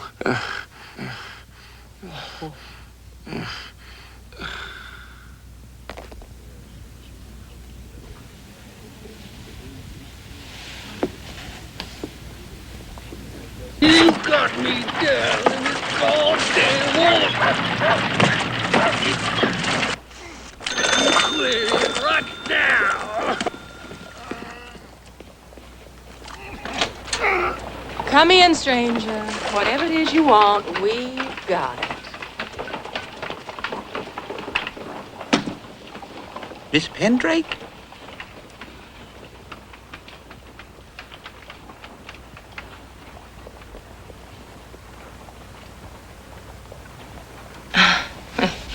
You've mistaken me for someone else, stranger. My name is Lulu. Your name ain't Lulu, you're Louise Pendrake. Who are you? Well, I am Jack Crab. Miss Pendrake, don't you remember me? Jack Crab? My God.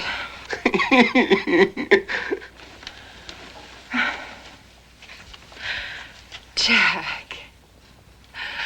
Well, this is quite a pleasant surprise. This room is more commodious. Now, what have you been doing with yourself? What the hell are you doing in here sitting on your arse? There's a gentleman waiting. I have a gentleman in here, too. Oh, I didn't see you, stranger. Is everything all right? Oh, everything's Need fine. anything? If you do, just ring the bell. Our motto here is whatever you want, we've got it.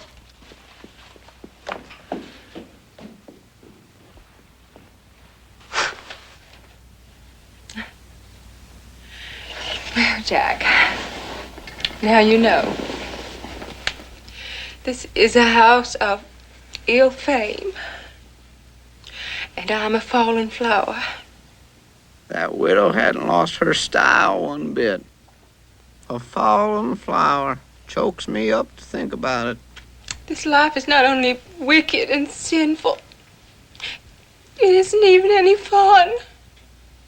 No, I reckon not, Miss Pendrake. Yeah, if I was married and could come here once or twice a week, well, it might be fun.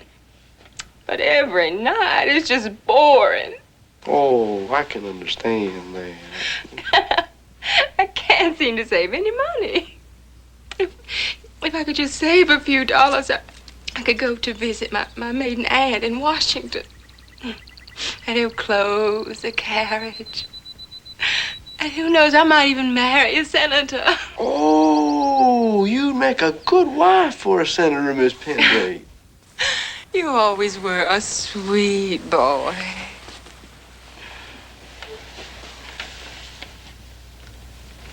Do you know, I often had wicked thoughts about you. Several times. I almost gave in to temptation. And now, here we are.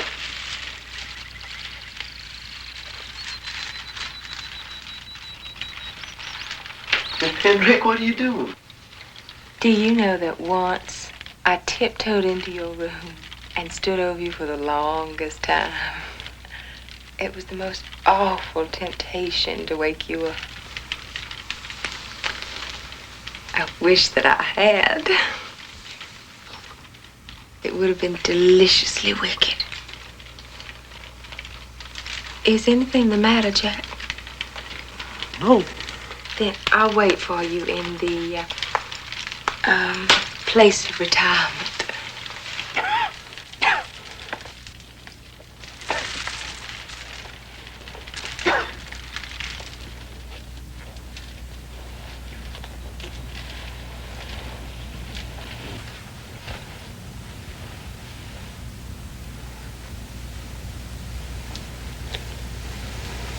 You should have woke me up that night years ago, Miss Pendrake.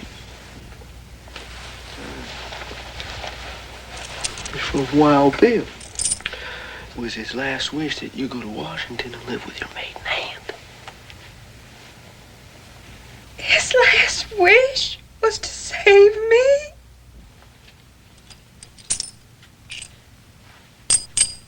Oh, Jack. I must honor that wish. You can't do it, Miss Pendrake. Yes, I can. And I will. I gotta go now. Goodbye, Miss Pendrake. Oh, goodbye, Jack. And thank you ever so much. Well, and Jack, if you're ever in Washington, do look me up.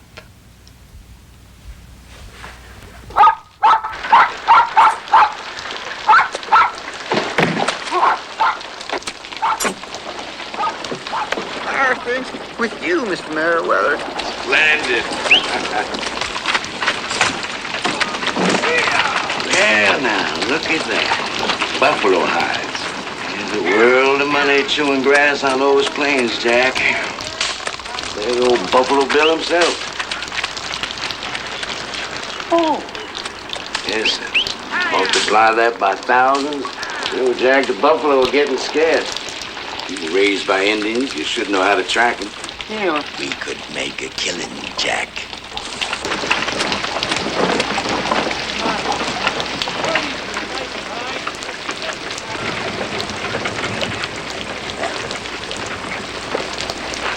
Haven't changed a bit, Jack. Neither are you. You better watch out, Mr. Merriweather. They're whittling you down pretty serious. You can't afford to lose any more of your parts. Every business has a particle of risk. Bye, dear boy.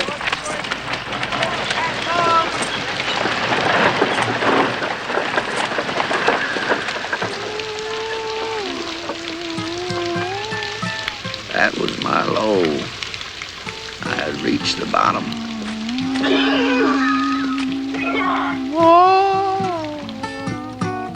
I become a hermit.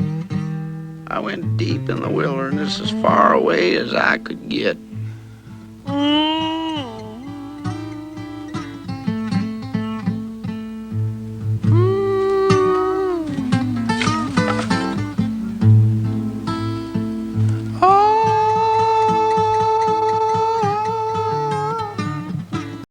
Then one day I found something trappers see fairly regular.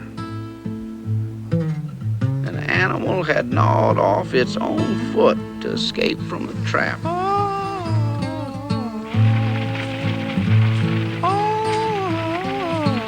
Something snapped in my head.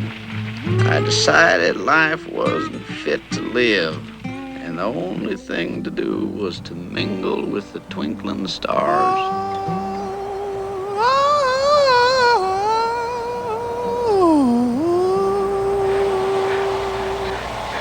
Jack.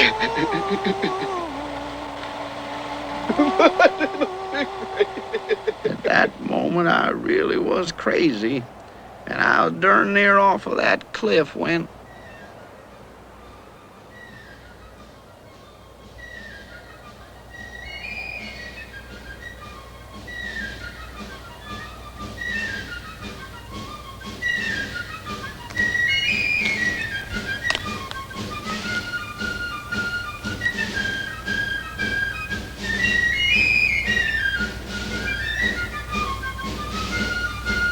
time had come to look the devil in the eye and send him to hell where he belonged. The only question was how to get him there. Sergeant, take this man and give him some clothes.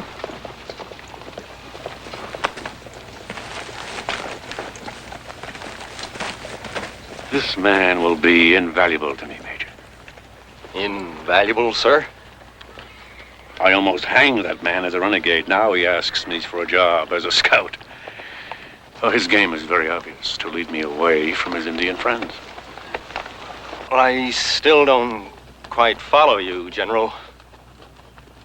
Anything that man tells me will be a lie. Therefore, he will be a perfect reverse barometer.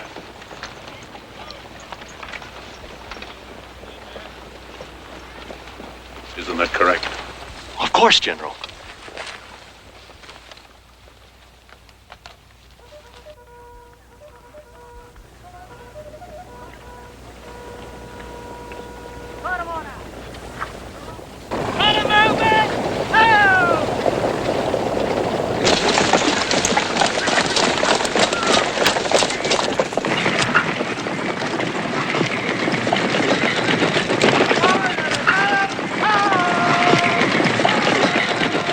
I believe Custer's hate for the Indians and his ambition had combined on him. He figured he needed one more dramatic victory over the Indians to be nominated for President of the United States. That is a true historical fact. We will take brief refreshment. Water only. Yes, ma'am. Water break.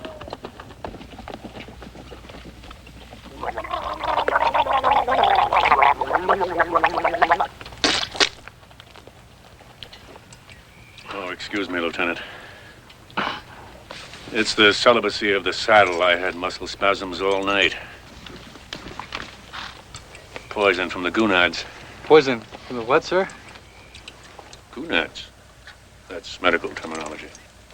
General, it's my duty as your support.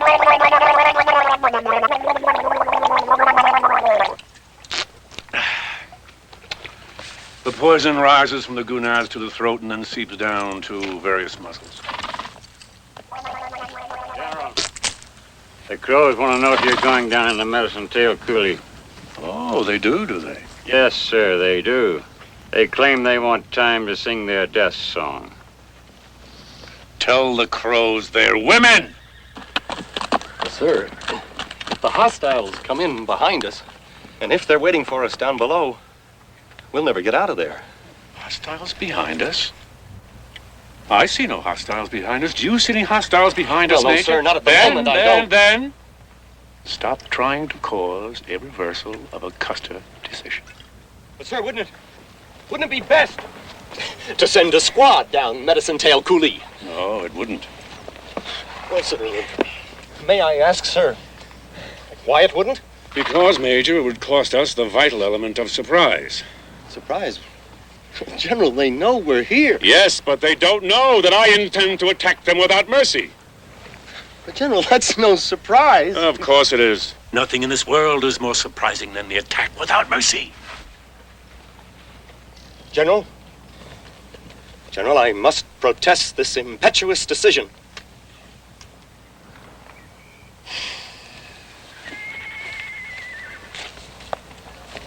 A Custer decision. Impetuous. Grant called me impetuous, too. A drunkard. Sitting there in the White House, calling me impetuous.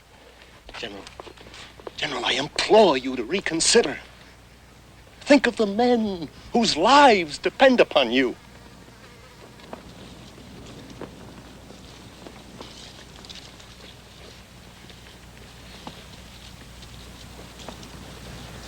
What do you think I should do, Mule Skinner?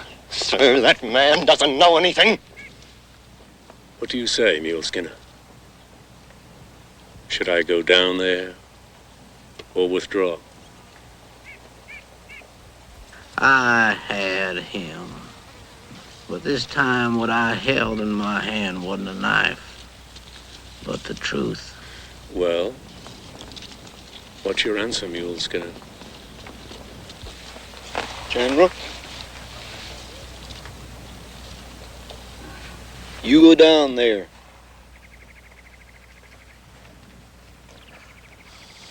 You're advising me to go into the coulee? Yes, sir. There are no Indians there, I suppose. I didn't say that. There are thousands of Indians down there. And when they get done with you, there won't be nothing left but a greasy spot. This ain't the Washita River, General. And them ain't helpless women and children waiting for you. The Cheyenne brave and Sioux. You go down there if you got the nerve.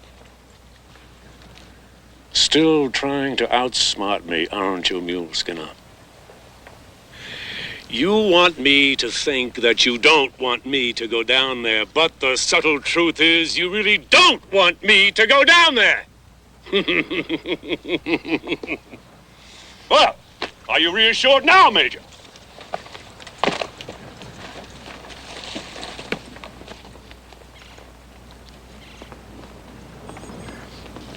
Men of the Seven!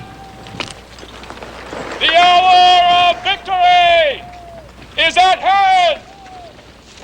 Onward to Little Bighorn and glory!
know all about that, Major. Don't try to tell me my business. Make this works, man!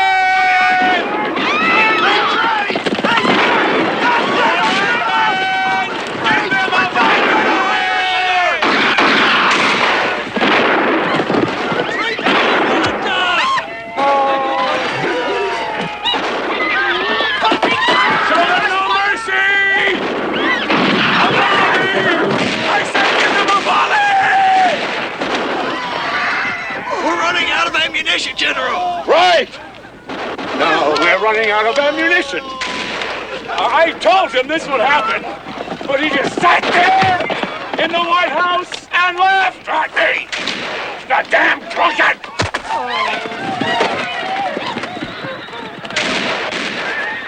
This is horrible. We're being wiped out! For Christian America! Let your arrows fly, savages! I am on board!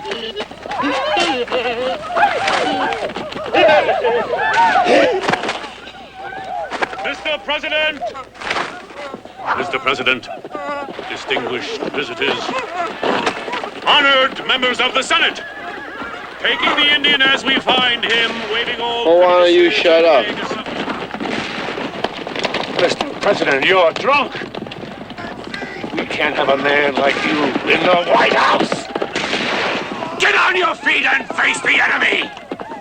Go away, General. All right. The sentence is death.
And you know, you and I even at last.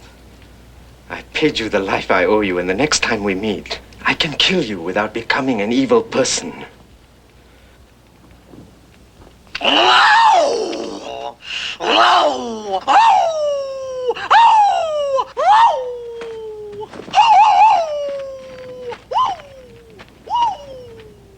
He goes to dance his joy. Grandfather, I'm glad to see you. I'm glad to see you too, my son. My heart soars like a hawk. Do you want to eat? I won't eat with you because I'm going to die soon. Die, Grandfather? Yes, my son. I want to die in my own land where human beings are buried in the sky. Why do you want to die, Grandfather? Because there's no other way to deal with a white man, my son. Whatever else you can say about them, it must be admitted. You cannot get rid of them.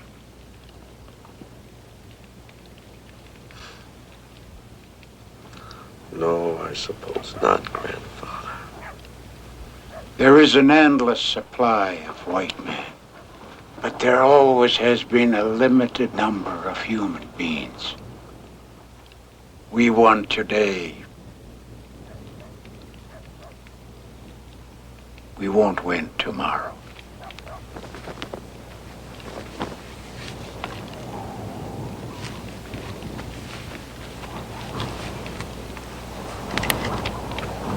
Snake woman, get me my elk burial robe.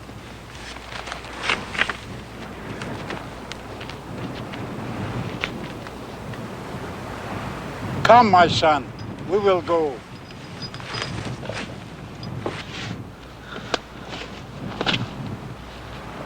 makes my heart sad. A world without human beings has no center to it. Go where, grandfather? To the mountain. To the top.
Come out and fight. It is a good day to die. Thank you for making me a human being. Thank you for helping me to become a warrior. Thank you for my victories and for my defeat. Thank you for my vision and the blindness in which I saw further. You make all things and direct them in their ways, O grandfather. And now, you have decided that human beings will soon walk a road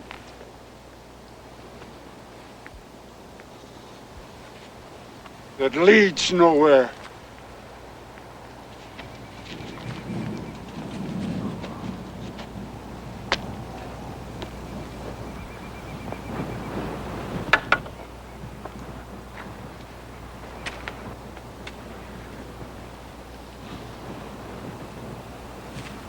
I am going to die now, unless death wants to fight.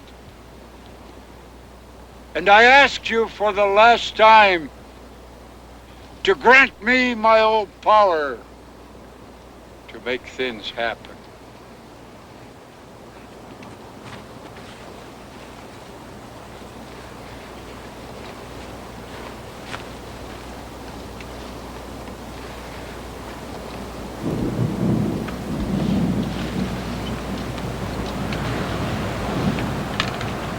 Take care of my son here. See that he doesn't go crazy.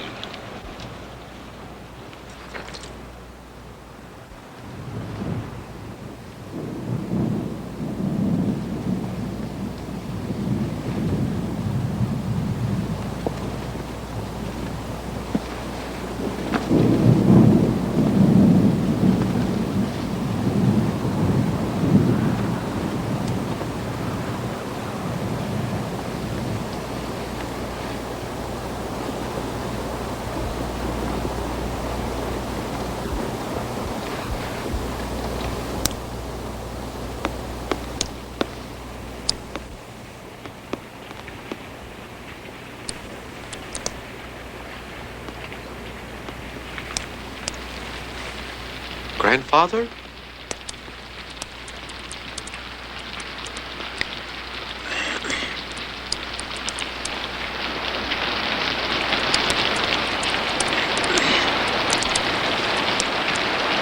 Am I still in this world? Yes, grandfather. Hey.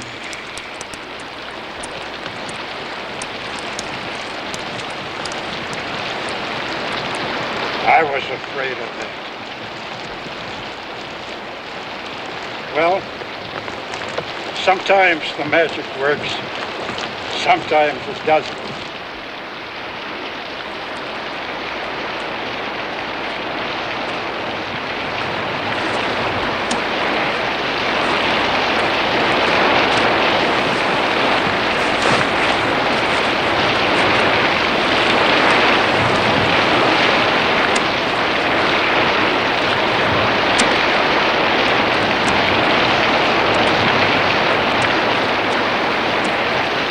Let's go back to the teepee and eat, my son.